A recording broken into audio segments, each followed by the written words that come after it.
Good morning, আমি মেঘা। আমার চ্যানেলে সকলকে স্বাগত। একদিনে ছুটি কাটানোর জন্য আমরা সকাল 7টা 20 শিয়ালদা থেকে রামপুরহাট ধরে বাউল গান শুনতে শুনতে পৌঁছে গেলাম শান্তিনিকেতন।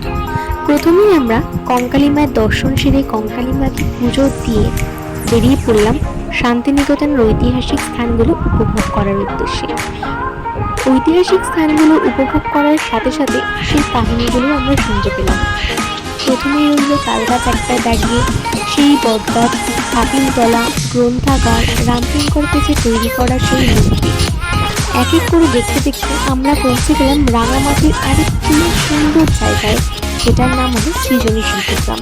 অপূর্ব হাতের কাজ, সেই রাঙামাটির উপরেই তৈরি প্রচণ্ড সুন্দর মাটির বাড়ি। পুরোনো সেই জিনিসপত্রগুলো দেখার সাথে সাথে আমরা দেখতে পেলাম বাউল গান, পূর্ব সেই গান।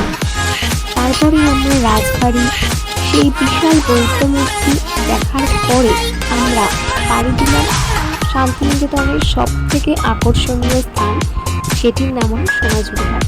সোনাঝুরি হাটে পৌঁছে আমরা সেখান থেকে অনেক কেনাকাটি করলাম এবং দেখতে পেলাম সেই মোস্ট পপুলার সাঁওতালি নাচ। সাঁওতালি নাচ দেখতে দেখতে আমাদের বিদায়বেলার সময়ও চলে আসলো, তাই আমরা বিকেল 5টা 37-এ শহীদ এক্সপ্রেস ধরে রওনা দিলাম বাড়ির উদ্দেশ্যে।